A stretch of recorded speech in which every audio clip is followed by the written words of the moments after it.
Amar, ani chbadeti et libo. It's not his fault. You're not coming to an evil person. In other words, he says, leave it up to God. You do good. Don't be judging a person.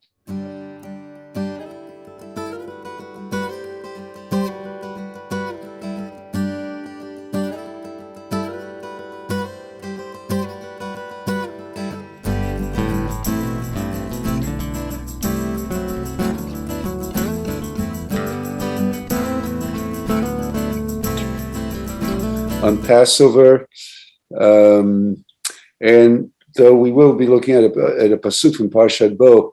But I think it's Kedai, it's worthwhile just to touch upon this idea of the hardening of Pharaoh's heart. Yep.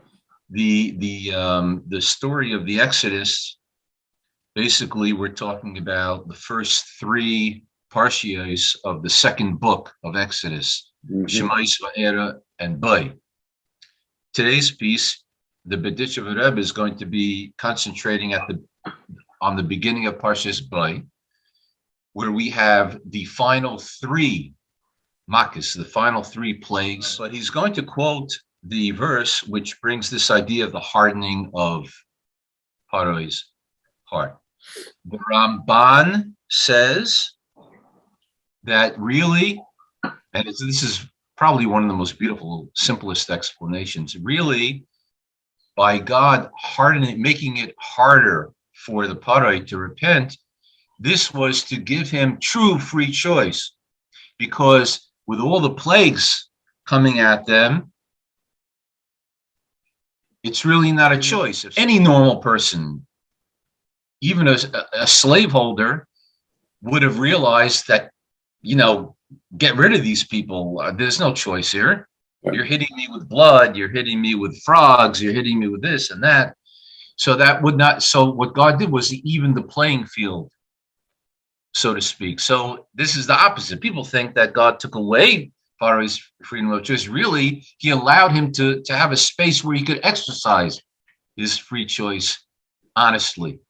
That's one beautiful answer. And the other answer from the Rambam, from Maimonides, is that the freedom, the loss of the freedom of choice was in a way a part of the punishment for the sins that he already, and the evil and the ruthlessness that he had already committed, the atrocities he had already committed towards the Jewish people. This was part of his punishment to extend his comeuppance. Okay, so again, quick announcements before we jump in really quickly. So you should go to our website. Feel free to click around, obviously, and look at our other programs and resources, especially the Bar and Bat Mitzvah Simple Meaningful, which is a new program that we highly recommend for if you're looking for a special experience for your family and child or anybody you know. Finally, for those who would like to join us, especially if you'd like to join us regularly, we set up a meetup.com. You go to meetup.com, you look for weekly Parshan Chassidut, Spirituality Online, Wednesday mornings, and you go in there and you can watch this live, and after the presentation, stay for live Q&A discussion about the topic. Thank you for subscribing, liking, and sharing. So the Sfat Eretz, first of all, for those of you who want to look it up in the Chumash, so this is chapter 10 in the book of Exodus, verse 1, and it says, Vayomer Adonai el Moshe bo el Paro, and God says to Moses, come to the Pharaoh. And you'll see he's going to hang a lot of the commentary on that word, bo, to the Pharaoh. Come to the Pharaoh, because I have hardened his heart, vetlev avadav, and the heart of his servants and ministers, leman shitiototai ele b'kirbo, in order to place these miracles amongst them. And here is the Kedushat Levi. So Kedushat Levi quotes that verse, and then he continues. Ra'ui ledakdek lama ne'emar bo el paro. We need to look a little closely into why does it say come to the Pharaoh. Now, you would think it's obvious, but it's not. And here is his issue with come to the Pharaoh. But in other places where God is instructing Moses, it says, go to the Pharaoh, lech el paro, not come to Pharaoh. And that is the difference that he's going to open up for us. Od, lama b'makat arbe ne'emar, ki ichbadeti et libo. And another question he's asking is why, in relation to this plague, it's plague number 8, it's a plague of locusts. He's saying, why did God wait 8 plagues to harden Pharaoh's heart? Up until now, what's tit for tat? Plague, Pharaoh says no, plague, Pharaoh says no, plague, Pharaoh says no. All of a sudden, major plague. This is the beginning of the escalation, the last 3 plagues. Major plague, and God says, I will harden Pharaoh's heart. Vivu'al. And it's explained. Ki ha'inyan sheyesh shnei sugei nisim hana'asim le'Yisrael. So the explanation is that there are 2 types of miracles that are being administered for the sake of Israel. Echad, 1, שהשם יתברך מעניש את המריעים לישראל, ואזי חדלו הרע.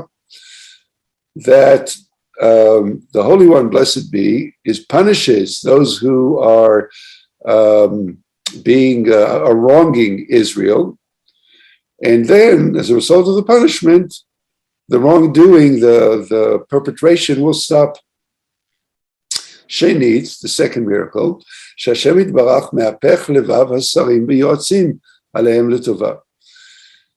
That the Holy One, blessed be, will turn the hearts around of the ministers and the counselors from bad to good. But this concept that he's really alluding to a basic Hasidic idea, which is explained in great detail in the book of Tanya by the first rabbi of the Lubavitch movement. And really what he's alluding to here are 2 forms of service. He's alluding to something called iskafia and ishapcha. Itkafia, ithapcha. Right. So there's 2 ways that a person can deal with his inclinations towards not doing the right thing. One is by subduing those personality traits, trying to rip them out. And the other, and that's one form, that's a basic form, because you have to just stop. You have to stop yourself and control yourself. But the greater effort is the transformation, right, of these personality traits to utilize our God-given personality traits, who we are, in the service of God. So that's the internal work, right, that Chassidus talks about. But what the Bedichever is saying, that we see this, that's a microcosm. We see this in the universe. We see this in a macrocosm, so to speak. He's going to go back to Purim so he can come back to Pesach. והנה באחשוורוש לא מצינו שנענש, רק המן. And we find in the story of Achashverosh, the story of Purim, Achashverosh is the king of Persia, we find that he himself was not punished, just Haman, his advisor, was. אבל אחשוורוש הפך Hashem יתברך לבבו לטובה. But with Achashverosh, with the king himself, God turns his attitude or his heart for the good. Alamo Beit Israel, towards the people of Israel. So just to clarify for our listeners, that we see in the story of Purim that in the end, the king of Achashverosh becomes favors the Jews and makes Mordechai, the leader of the Jews, his chief advisor, and turns away from the advice of the Haman, who was evil, to the advice of Mordechai, who was good. And that is an example of that transforming. Right. Right. I mean, Achashverosh, knock the guy off. Right. He's a bad guy in a Jewish story. Knock him off like Pharaoh. Give him the business. But we see now he turns around. He says, okay, Esther, and he gives them the right to defend themselves. That's right. And he sort of becomes a kind of an ally. Right. So it's paradigmatic because at first he actually signs on the, on the edict, on the paper to execute them, and then the Jews meaning, and then he turns around and signs on the paper. Okay, let them defend themselves. So this is an example of this kind of complete transformation from evil to good. וזהו הרמז בתורתנו, שהנה כל מכה שימש חודש אחד. And it's hinted in the Torah, in our tradition, Shinei kol makah shimesh chodesh echad, so that each of the 10 plagues lasted for 1 month. B'chatzi Nisan haya mikat bechorot. So now he's going to count it backwards. So in the middle of Nisan, which is right now, it's the time of Pesach, it was the 14th of Nisan, we had the slaying of the firstborn. That was plague number 10. ומכת הרבה היה בתחילה בחצי שבת, 30 יום קודם לפורים. So now he's going to roll it back 3 plagues to the plague of locusts. And so he does the math and he goes, okay, so that then happened, count 2 months back, that happened in the middle of the month of Shevat, which is 30 days before the holiday of Purim. So what's the connection? He's going to make the connection for us. And then this hints to the whole dynamic of I have hardened his heart. Why?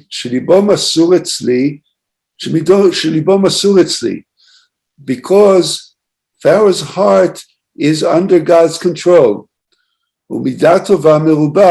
Nimtza imasur etzli, and we can find in Pharaoh a lot of good qualities if it's up to me, God. Lachbid et libo mikol sheken, shulchan ani lafoch levav asarim v'yotzim letova al amo Yisrael. So he says that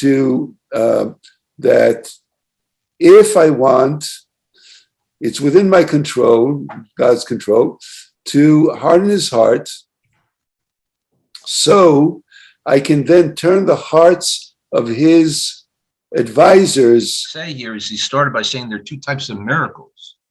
Right. Now, a miracle in general is God, I'm not going to use the word interfering, inserting himself into nature.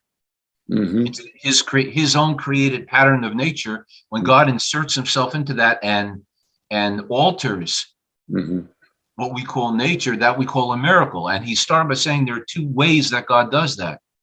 Right. But here God is altering. Yeah, that's exactly right. It's a miracle. The fact that Achashverosh changes his mind is a miracle, and the fact that Pharaoh doesn't is also part of the miracle of Pesach. Mm-hmm. So this getting into the head of the people who are on top here, are the decision makers, right? Mm-hmm. Is part of the miracle. So I'm just repeating this, and the hint we get from the verse, and I will harden his heart, to show that God has control over Pharaoh's heart,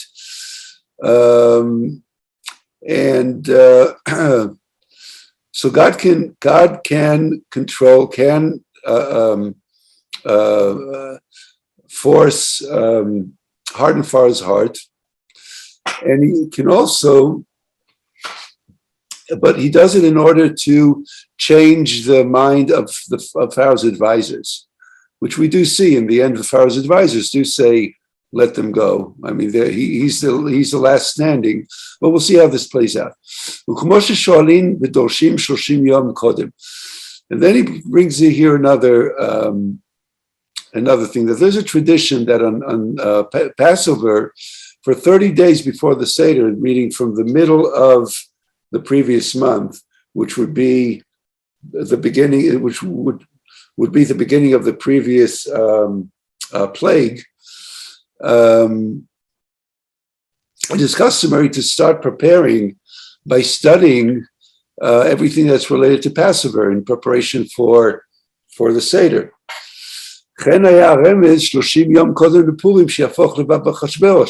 In the same way, 30 days before Purim was the beginning of the process of turning the heart of Achashverosh to, because the plague of the Arbe, the plague that's relevant now, starts exactly 30 days before Purim, right?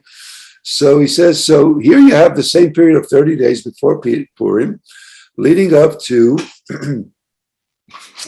so what happens is that Achashverosh turns around from the good to the bad,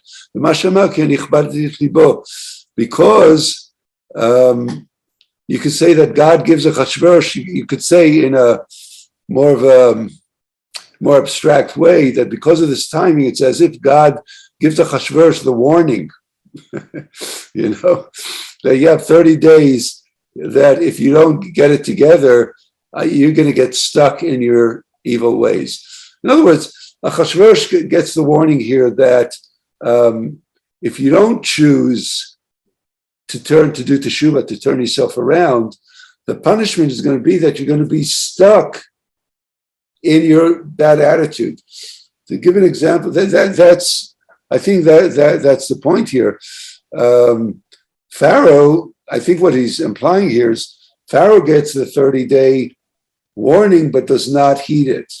So what happens is, okay, boom, stuck in it. So in other words, the Pharaoh had a warning, you could say, with the makat, with the arbe, right? Or not exactly. The Achashverosh has the warning, but the Pharaoh gets the sign that, like Achashverosh, this too is possible for you. You can also beware that if you don't change by yourself, you're going to be locked in. Okay, so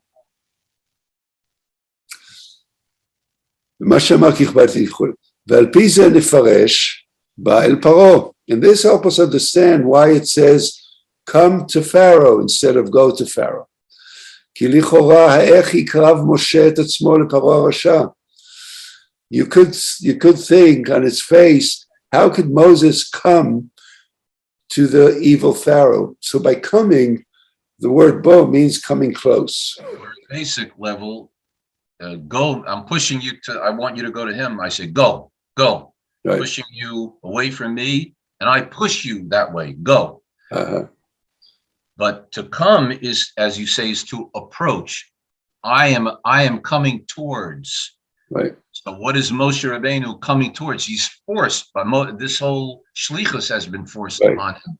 Right. He didn't want this job to begin with. So Lech, go. I'm telling you, go and tell him the message. But boy, it seems like Moshe Rabbeinu has something in common, as you say, with who he's approaching. Perhaps that's the contradiction here. Right. And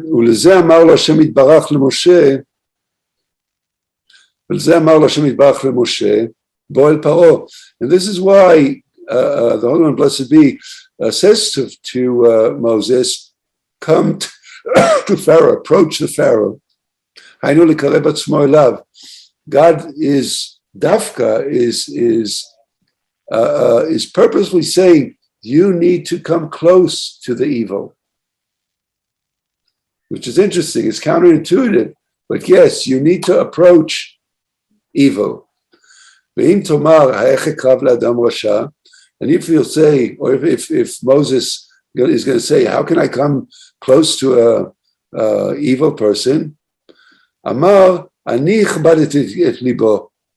It's not his fault. You're not coming to an evil person. You come to a person that it's on me. I, God, am making him be who he is. In other words, he says, leave it up to God. You do good. Don't be judging a person. And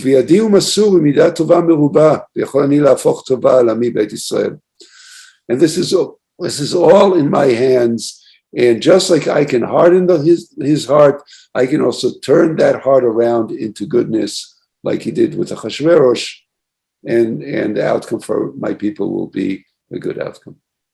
Right. This is amazing at the ending here, because the question, why should I bother coming close to this person when you yourself are telling me, Yeah. I'm going to be talking to the wall. Yeah. That's the time. Why are you sending me this guy? You're telling me, I've got no chance of changing this guy's mind. Right. So then Hashem gives an amazing answer. Yeah, I did that, but I could do in the blink of an eye. Right. I could open his eyes, and he could come around. All he has to show me is a little bit of wanting to turn himself around, and I'll help him out. Yeah. Yeah, it says in the Gemara, you open up in me an opening the size of the eye of a needle, and I'll open up for you the size of a great hall. He's touching upon the idea of the mechanism by which history unfolds. Yeah. And sometimes we see the bad guys are punished. Sometimes the bad guys get away with it, and other times the bad guys sort of have charata. They have remorse. In a general way, we can say that yesterday's bad guy is sometimes today's good guy, and vice versa. And we listen to the media, and they tell us who are the good guys and who are the bad guys, and then we get all excited about it. But over here, we see that it's not so. There's a lot of interplay, and choosing teams is not such a simple thing. But of course, the main idea here at the end is this idea of we don't know who the person is. God's in control of this. Mm-hmm. My job is to approach and do my job the best I can. Mm-hmm. Mm-hmm. And to try and stay parv about, because if I'm going in judging, mm-hmm. I'm not going to get anywhere, for sure. Yeah, that's exactly what I see here. That it's really the non-judgment, and because you think you're judging because you think you have a good assessment of what's in front of you.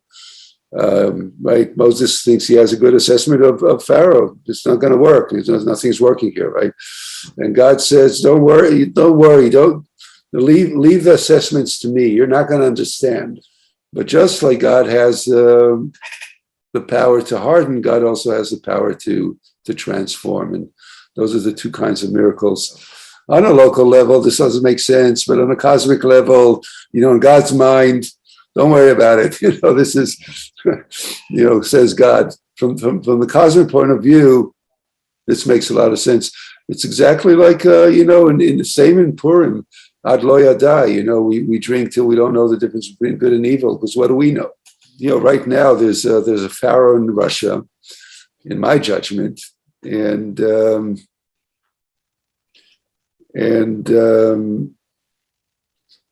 try to think that there's any sense to this or any reason to this is really one of those difficult. It's just one of those difficult places, to go, well, God has a plan. It's very challenging. Yeah, but this is exactly the point. Yeah. I mean, if we think back to Germany 70, 80 years ago, and what our conception of German, I mean, people say that he was, Yamach Shemai was coming from Molech, some people want to say. So the Germany wasn't, then, but today, Germany, they're good guys, right? Yeah. Germans are a good guy. They're our friends. That's They're our right. good friend. There's no Bob Dylan tune actually with God on our side. And with all due respect, everyone is very excited about Ukrainians, but as Jews, They we were know our that they were worse than the Nazis during World Yeah. War II. Any survivor will tell you they are the worst. I was in Ukraine. Yeah. So, but now because the news station says these are so that doesn't make the other guy a good guy either. That doesn't mean what the other guy is doing is right. And I think the whole point of this story is that hold on, take it easy, right, relax. Yes, we were the victim of Pharaoh's bad guyness, right? But Pharaoh and the Egyptians were certainly the bad guys. But even so, he's saying, come to this guy. Come to this guy. There's more here than meets the eye. Right? It's not him. It's the situation. Right. And we want to extricate you from the bad situation. We want to stop this killing and the slavery, but it's not the guy. Right. But by the way, he comes to him. He comes to him with plagues. He comes to him, but he comes to him with plagues. So it doesn't mean, we don't understand God's design in, let's say, current events. And to your point, I mean, generation or 2 generations prior, it was all upside down, right? But it doesn't mean. But this is the generation we're dealing with, and ironically, their descendant of Moses is leading the charge for the Ukrainians who used to be our arch enemies, but the point is, I guess, is we need to come to them, but we still need to come to them with plagues. It doesn't mean we shouldn't administer plagues where plagues are due. So he started with a coming close. And that a coming close doesn't mean that we know what we're coming close to, and that we're operating within a system that we don't understand all its dimensions. And nevertheless, it's not upon us to finish the job. It's upon us to do what we're called and tasked to do in it, and that the potential for a turnaround. For the good, for redemption, basically for Geula, and this is what Pesach is all about, is possible. I think with that, we're going to end for today. That's plenty, man. That was heavy. Yeah.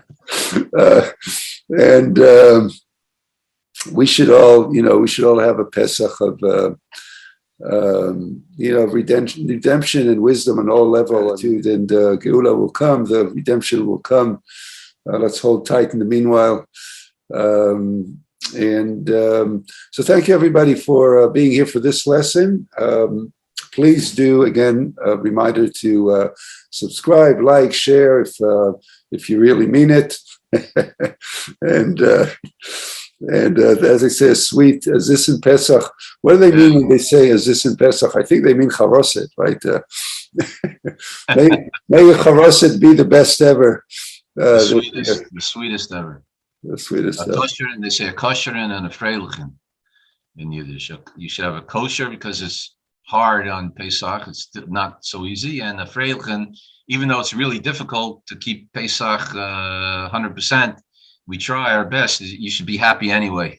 A kosher and a freilichen. I heard somebody saying that they need to be careful on Purim not to be so happy as to go not kosher. And on Pesach, we need to be careful not to be so kosher that we go unhappy. It's all in Midah, So, yeah. So let's make sure we have a happy Pesach. And thank you, everybody. Shalom for now.